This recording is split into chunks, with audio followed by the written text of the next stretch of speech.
Assalamualaikum warahmatullahi wabarakatuh dan selamat sejahtera. Kami daripada kumpulan 3 akan membentangkan tajuk mengenai falsafah pendidikan kebangsaan dan juga falsafah rukun negara dalam membentuk masyarakat sejahtera. Saya Siti Nur Afini binti Asli, berasal dari Selangor dan diploma di UiTM juga. Saya akan memulakan pembentangan dengan pengenalan. Pendidikan memainkan peranan yang amat penting dalam mengejar matlamat tamadun global pada masa kini. Umum mengetahui bahawa seseorang yang tidak mempunyai latar belakang pendidikan yang baik akan ketinggalan daripada mereka yang berpendidikan. Tambahan pula, Islam amat mementingkan penguasaan pengetahuan melalui pendidikan yang menyeluruh. Apabila pendidikan diabaikan, institusi negara berisiko gagal. Inilah sebabnya falsafah pendidikan kebangsaan iaitu FPK telah dibangunkan untuk menjadi asas kepada pendidikan di Malaysia. Semua bidang pendidikan hendaklah dilaksanakan mengikut FPK di semua institusi pendidikan. Ini adalah untuk memastikan bahawa semua dasar dan sistem pendidikan kita adalah setaraf dengan yang digariskan dalam FPK. Terdapat beberapa institusi pendidikan yang telah lama wujud di tanah Melayu, iaitu madrasah, sekolah pondok dan banyak lagi. Namun, institusi pendidikan tersebut adalah berbentuk tidak formal. Tun Abdul Razak merupakan pemacu utama dalam membentuk semula sistem pendidikan yang formal dan seragam dengan masyarakat yang berbilang kaum di negara ini. Namun, akta pelajaran tersebut adalah tidak menyeluruh dan tidak sesuai dengan keadaan ketika itu. Peristiwa 13 Mei 1999 telah membuka mata pemimpin-pemimpin negara akan kekurangan yang terdapat dalam sistem pendidikan, sehinggalah terhasilnya rukun negara. Rukun negara dibentuk agar dapat melahirkan masyarakat yang seimbang dari segi jasmani, rohani dan emosi. Falsafah adalah untuk menemui dan membuktikan serta memberikan arahan atau panduan tentang perkara-perkara yang penting dalam kehidupan. Falsafah pendidikan kebangsaan memainkan peranan yang penting dalam kehidupan harian dalam kalangan masyarakat agar dapat melahirkan masyarakat yang berilmu, berdisiplin dan mendorong masyarakat agar berfikir lebih kritis dan kritik. Menurut Al-Farabi, falsafah didefinisikan sebagai ilmu tentang alam yang mawujud dan bertujuan menyelidiki hakikat yang sebenarnya. Pendidikan adalah penyampaian atau memperoleh pengetahuan, nilai murni, budaya dan kemahiran secara umum dari generasi ke generasi. Ia adalah proses bagi mengasahkan potensi kemahiran motor manusia dengan cara yang terbaik dalam persekitaran peribadi. Sebelum saya pas kepada presenter seterusnya, saya akan membacakan satu dalil, iaitu barang siapa yang hendak menginginkan dunia, maka hendaklah ia menguasai ilmu. Barang siapa yang menginginkan akhirat, hendaklah ia menguasai ilmu. Dan barang siapa yang menginginkan keduanya, dunia dan akhirat, hendaklah ia menguasai ilmu.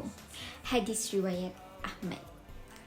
Dan dengan itu, saya akan pas kepada next presenter, Nur Najiha. Terima kasih. Assalamualaikum warahmatullahi wabarakatuh. Nama saya Nur Najiha binti Jalani. Saya akan menerangkan tentang falsafah pendidikan negara. Sebelum saya terangkan lebih lanjut tentang falsafah pendidikan negara ini, kita sebagai rakyat Malaysia kena faham tentang tanggungjawab dalam memastikan sistem ini dihormati dan berkelas dunia dalam menghadapi segala rintangan. Oleh itu, pendidikan merupakan keperluan yang digalakkan dalam pertumbuhan dan perkembangan suatu bangsa dan negara. Dalam sistem pendidikan negara saat ini, konsep pendidikan dia tidak diungkap secara jelas. Namun, keinginan dan tujuan pendidikan negara telah tercermin dalam penyertaan Razak, Laporan Rahman Talim dan Akta Pelajaran 1961. Seluruh sistem pendidikan negara didasarkan pada penyataan falsafah yang dikenal sebagai falsafah pendidikan kebangsaan yang telah digariskan dalam Kementerian Pendidikan Malaysia 1992. Penyataan ini menegaskan bahawa sistem pendidikan negara menekankan pada pengembangan potensi individu secara menyeluruh berdasarkan keimanan, ketakwaan dan keyakinan kepada Tuhan, sekaligus kita dapat melahirkan manusia yang berakhlak mulia. Dengan kata lain, falsafah pendidikan negara adalah untuk melatih para tokoh agama. Dengan adanya sistem pendidikan negara ini, dapat mewujudkan seseorang individu yang serba kesempurnaan dari segi intelek, harmoni, rohani dan jasmani berdasarkan kepada Tuhan. Ini bertujuan menghasilkan warga negara Malaysia yang berilmu, berakhlak mulia, tanggungjawab dan memiliki kemampuan yang mencapai kesejahteraan peribadi. Terima kasih Nurul Najiha, dan kembali kepada saya Nur Syazana binti Hamzah. Saya akan menerangkan lebih lanjut tentang falsafah pendidikan kebahasaan kepada kalian.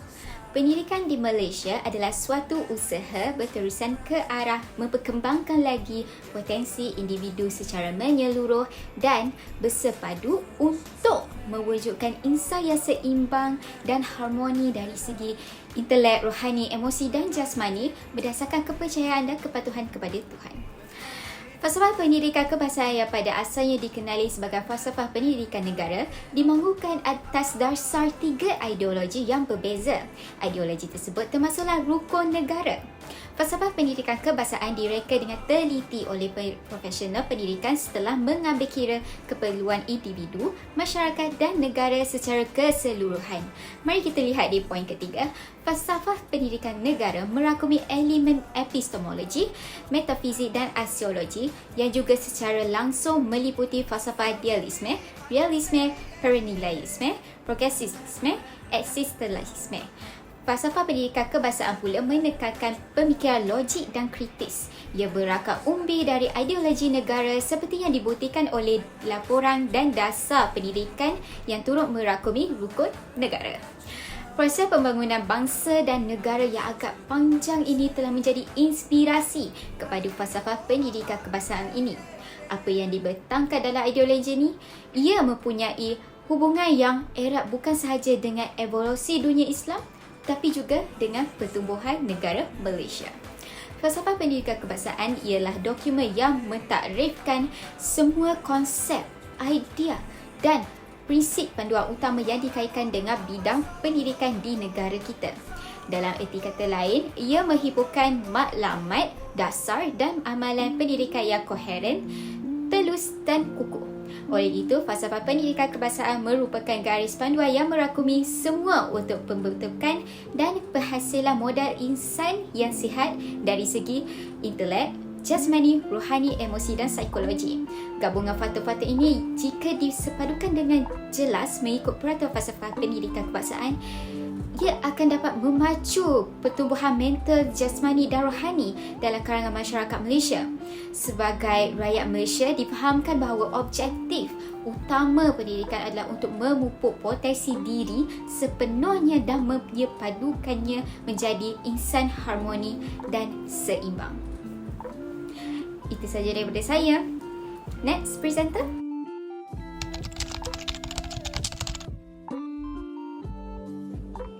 Seterusnya, saya akan menerangkan tentang matlamat FPK. Pada tahun 1977, persidangan sedunia pertama telah diadakan demi memberi solusi terhadap masalah yang berlaku. Keputusan yang ditengahkan dalam persidangan tersebut adalah dengan membangunkan falsafah pendidikan kebangsaan demi memberi tujuan dari segi ilmu akli dan ilmu nakli terhadap pendidikan. Antara objektif yang disebutkan dalam melahirkan dua jenis matlamat iaitu falsafah pendidikan kebangsaan dalam matlamat umum dan matlamat khusus. Matlamat umum FPK adalah demi melahirkan insan yang seimbang dari segi intelek, rohani, emosi dan jasmani. Di samping itu, matlamat khusus juga bertujuan untuk melahirkan individu yang bermaklumat, bertanggungjawab dan berusaha untuk kejayaan peribadi, keluarga, masyarakat dan negara demi menginginkan kehidupan yang harmoni.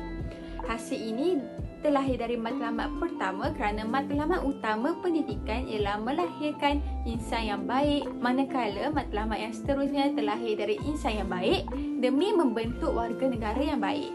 Fungsi utama dari falsafah pendidikan adalah untuk memberikan bimbingan dan panduan pada profesional pendidikan untuk merancang atau mereformasi sistem pendidikan berdasarkan idea, konsep dan tujuan pendidikan nasional untuk semua aspek yang berkaitan dengan keinginan serta individu, masyarakat dan negara.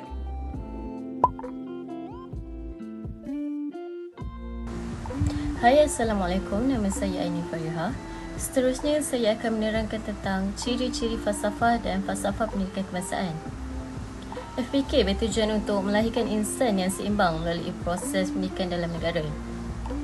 Melalui usaha ini, ia dapat mewujudkan rakyat Malaysia yang berkemampuan untuk mencapai kesejahteraan diri serta menyalurkan sumbangan terhadap kemakmuran dan keharmonian keluarga, masyarakat dan juga negara.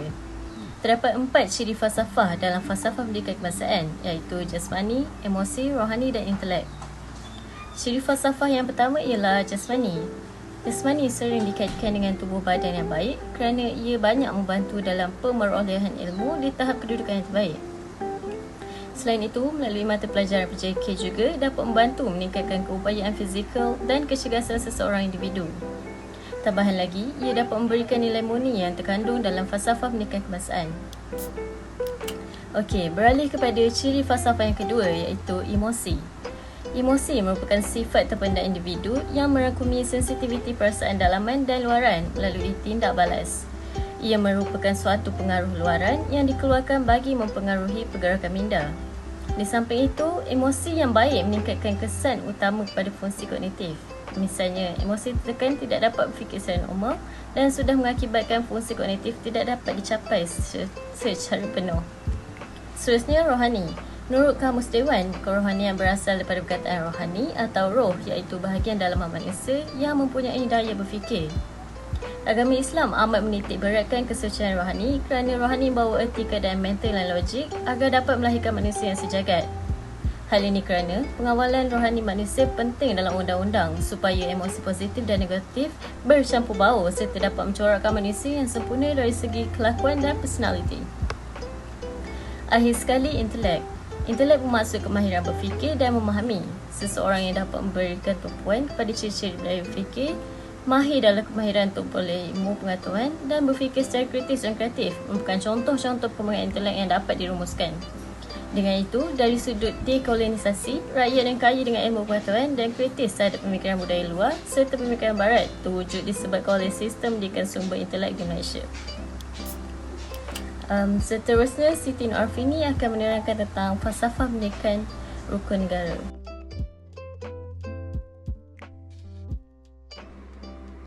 Saya akan meneruskan pemetangan dengan falsafah rukun negara. Deklarasi falsafah rukun negara yang diisytiharkan oleh kerajaan pada 31 Ogos 1970 selepas peristiwa 13 Mei 1969 jelas sekali menunjukkan bahawa pihak kerajaan amat memahami kepentingan penumpuan nasional dalam pembangunan negara. Selepas rukun negara digubal, ia disebarkan secara meluas dalam kalangan rakyat Malaysia, khususnya golongan muda melalui persekolahan formal dan media.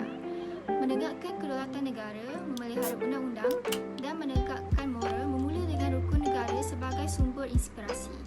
Rukun negara harus dilihat dalam konteks yang lebih besar agar dapat dijadikan teras utama dalam pembangunan modal insan yang seimbang dari pelbagai aspek. Antara tujuan utama falsafah rukun negara adalah untuk membentuk perpaduan yang utuh dalam kalangan masyarakat yang berbina majmuk di negara ini. Seterusnya, rukun negara juga adalah untuk bertujuan untuk memelihara cara hidup demokratik dan juga bertujuan untuk membentuk satu sikap yang liberal terhadap tradisi kebudayaan yang pelbagai di negara ini. Akhir sekali, rukun negara adalah bertujuan untuk membentuk masyarakat yang progresif agar dapat mencapai kemajuan dalam bidang sains dan teknologi. Berikut ialah 5 prinsip rukun negara. Yang pertama ialah kepercayaan kepada Tuhan. Kepercayaan kepada Tuhan merupakan prinsip pertama dan yang paling asas kerana ia menekankan kewajipan individu sebagai makhluk Tuhan untuk menegakkan dan mematuhi ajaran agama. Ajaran agama mengajar manusia bahawa sebagai makhluk Tuhan, mereka harus menjadi seorang insan yang bertimbang rasa, bersyukur dengan segala nikmat yang telah dikurniakan dan merendah diri. Prinsip seterusnya ialah kesetiaan kepada raja dan negara. Prinsip ini menekankan kewajipan warga negara Malaysia untuk mencintai dan menjaga negara. Konsep ini menekankan kesetiaan rakyat kepada pemimpin negara dan kerajaan yang menjadi lambang keharmonian negara. Prinsip ketiga ialah keluhuran perlembagaan. Prinsip ini menekankan bahawa setiap anggota masyarakat mempunyai kewajipan untuk menegakkan keluhuran perlembagaan. Prinsip ini adalah supaya perlembagaan negara boleh diterima, dipatuhi dan dipertahankan oleh rakyat kerana perlembagaan berfungsi untuk menjaga dan memberikan hak kepada setiap warga negara. Prinsip keempat ialah kedaulatan undang-undang. Prinsip ini terletak pada kedudukan yang paling tinggi dan tidak boleh dipandang ringan. Oleh hal yang demikian, prinsip keempat ini menekankan agar rakyat menjadi seorang insan yang bertanggungjawab, iaitu dengan mematuhi undang-undang dan peraturan yang telah ditetapkan dalam perlembagaan. Perundangan tidak bertujuan untuk menghukum rakyat. Sebaliknya, ia bertujuan untuk mengekalkan keamanan sosial dengan memastikan segala-galanya beroperasi dalam keadaan sempurna untuk kebaikan rakyat. Dan prinsip yang terakhir ialah kesopanan dan kesusilaan. Oleh kerana kesantunan dan budi berjalan seiring, maka matlamat prinsip terakhir ini ialah agar setiap insan membina akhlak yang mulia, agar mereka dapat menjadi insan yang bermaruah dan berperibadi mulia. Kesopanan dan kesusilaan adalah amat penting dalam masyarakat berbilang kaum di Malaysia agar dapat membina hubungan baik dan harmoni antara satu sama lain. Falsafah sejahtera mempunyai kuasa untuk memupuk insan yang sejahtera. Untuk mencapai kewujudan yang sejahtera, manusia mesti memiliki beberapa nilai kerana konstruk minda yang memberi kesan kepada sikap dan membentuk tingkah laku mulia seseorang manusia. Kesejahteraan adalah ideologi yang bertujuan untuk menggalakkan keharmonian dan kemakmuran untuk negara. Tonggak pendidikan negara dan kemakmuran Malaysia digabungkan untuk menghasilkan ideologi kemakmuran keseluruhan seperti yang dimaklumkan melalui rukun negara.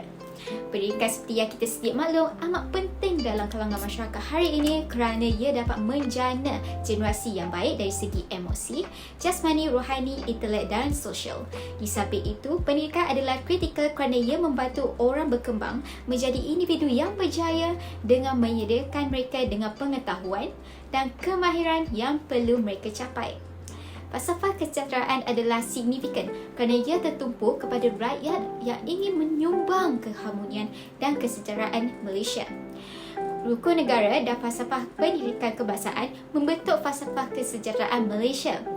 Kesejahteraan adalah tafsiran rukun negara dalam falsafah kesejahteraan.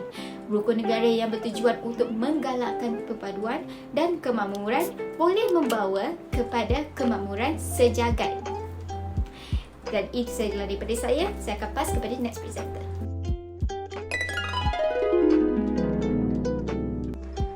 Seterusnya saya akan menerangkan mengenai cabaran dalam membentuk masyarakat sejahtera. Dalam membentuk masyarakat sejahtera di negara ini, terdapat beberapa cabaran yang dihadapi oleh negara ini. Antara cabarannya ialah sistem persekolahan yang mempunyai pelbagai aliran. Sehingga hari ini, Malaysia masih mengekalkan sistem pendidikan yang sama seperti beberapa dekad yang lalu. Ini termasuk mengekalkan sekolah kebangsaan, sekolah jenis kebangsaan Tamil dan Cina dan banyak lagi. Kehadiran sekolah pelbagai aliran di Malaysia telah memberi kesan kepada tahap keharmonian kaum secara keseluruhannya. Hal ini adalah kerana sekolah adalah tempat masyarakat yang pelbagai kaum untuk bertemu antara satu sama lain untuk berkenalan. Walaupun kerajaan telah terlibat dalam pelbagai inisiatif sosial dan juga pengubalan dasar pendidikan kebangsaan seperti memasukkan subjek bahasa Mandarin dan Tamil dalam subjek-subjek di sekolah, namun inisiatif ini masih belum berjaya menarik minat ibu bapa pelajar Tamil dan Cina untuk menghantar anak mereka ke sekolah jenis ini. Selain itu, kepelbagaian agama di Malaysia juga merupakan cabaran untuk membentuk masyarakat sejahtera. Mengekalkan kesepadan sosial sambil mengambil kira perbezaan dalam hubungan interpersonal merupakan perkara penting untuk dibincangkan manakala negara masih bergelut dengan masalah sukar yang memerlukan kematangan dan kesediaan untuk menerima pandangan lain sebagai cara untuk memupuk semangat kesepaduan. Sekiranya tiada tindakan segera dilakukan bagi menjamin kesedaran terhadap budaya kaum lain, ini akan menjejaskan keberkesanan fahaman pada sosial dalam masyarakat pelbagai kaum yang wujud di Malaysia.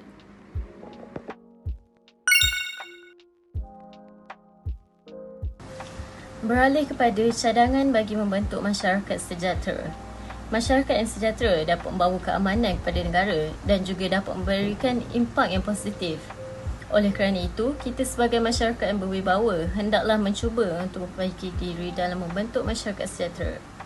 Terdapat beberapa cadangan untuk membentuk masyarakat yang sejahtera seperti menekankan ilmu sivik terhadap golongan muda, memperkuat kuasakan undang-undang dan memberi pengetahuan ilmu agama secukupnya. Ilmu sivik merupakan mata pelajaran yang sangat penting untuk kita membentuk masyarakat yang sejahtera semenjak di bangku sekolah. Ini kerana di waktu persekolahan atau di dalam tempoh pelajaran yang masih awal adalah masa yang sesuai untuk mereka mengambil perhatian yang sewajarnya terhadap ilmu sivik. Ilmu sivik mampu memberikan pengetahuan kepada mereka tentang adab, cara berkomunikasi dan sebagainya yang menjurus ke arah kebaikan. Seterusnya, memperkuat kuasakan undang-undang. Undang-undang merupakan sesuatu usaha untuk memudahkan kerajaan atau negara untuk membendung masyarakat yang tidak bertauliah. Justru itu, undang-undang perlu diperketatkan lagi mengikut syariat Islam supaya masyarakat lebih takut untuk melakukan perkara-perkara yang tidak baik. Undang-undang ini sendiri dicipta untuk membela orang-orang yang tak naya, di samping untuk menegakkan keadilan di kalangan masyarakat yang pada masa kini tidak takut untuk melakukan kesalahan. Kesalahan-kesalahan yang dilakukan hendaklah dihukum dengan sewajarnya dan mampu untuk mengubah mereka pada masa kini dan juga akan datang. Akhir sekali, memberi ilmu agama yang secukupnya kepada masyarakat dengan sering berkongsi pengetahuan yang dituntut di dalam Islam. Islam merupakan agama yang indah dan sewajarnya dapat memberikan kesan yang baik kepada umat manusia, terutamanya umat Nabi Muhammad SAW. Ini kerana ilmu itu sangat penting untuk membentuk masyarakat yang sempurna dengan mengamalkan ciri-ciri Islam yang sering ditegaskan di dalam Al-Quran dan juga hadis. Dengan ilmu tentang agama Islam yang tinggi, ianya akan melahirkan insan yang sayang dan cinta akan negara dan agamanya. Sekian, terima kasih. Seterusnya, saya akan serahkan kepada Nur Rajiha.